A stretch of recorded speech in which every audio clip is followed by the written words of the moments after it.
ముందుగా తల్లిదండ్రులు బాగా ఆలోచించి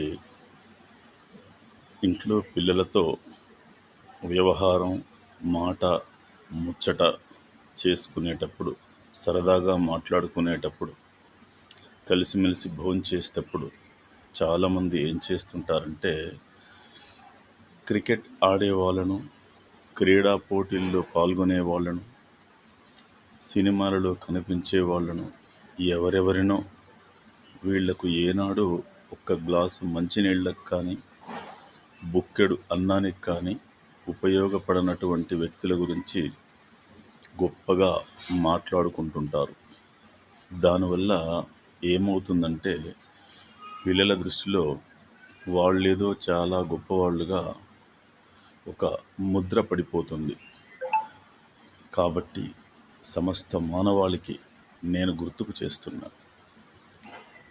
ఏ క్రీడా పోటీల్లో పాల్గొనే వ్యక్తులు కానీ, క్రీడా పోటీలు నిర్వహించే వాళ్ళు కానీ ఏనాడైనా మీకు ఒక గ్లాసు మంచినీళ్ళు ఇచ్చారా? బుక్కెడు అన్నం పెట్టారా? మీకు దేనికైనా అక్కరకు వచ్చారా?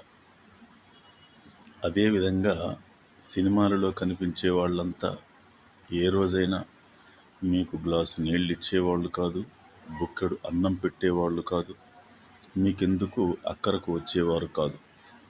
వాళ్ళ కుటుంబం కోసం, వాళ్ళ బ్రతుకు కోసం, వాళ్ళ భార్యాపిల్లల కోసం, వాళ్ళ బాగు కోసం వాళ్ళు ఏదో వాళ్ళ దగ్గర ఉన్నదాన్ని ప్రజల ముందు ఉంచుతున్నారు.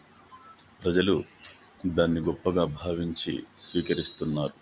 ఇక నుండైనా సరే బాగా ఆలోచించండి. ఎవరి మీద నాకు వ్యక్తిగతంగా ఈర్ష్య, ద్వేషం లేదు.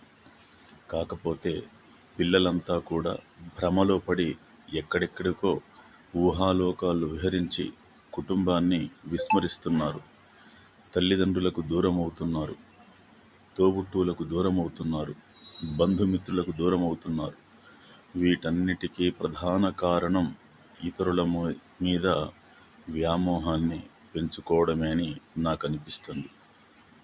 ఎవరైనా సరే అమ్మా నాన్నల, గురువుల పూజించాలి, తోబుట్టువుల ప్రేమించాలి, భార్య పిల్లల్ని గుండెల్లో పెట్టుకొని చూసుకోవాలి, బంధుమిత్రులను మాత్రమే అభిమానించాలి. ఎవరెవరినో, ఎందుకు, ఏనాడు, ఎప్పుడు, ఎక్కడ, ఎవ్వరికి అక్కరకు రానటువంటి వ్యక్తుల్ని అభిమానించడంలో ఏమాత్రం అర్థం లేకపోగా ఈ అభిమానించే వాళ్ళ పుణ్యఫలం వాళ్లకు వెళ్లుతుంది. నన్ను నమ్మండి.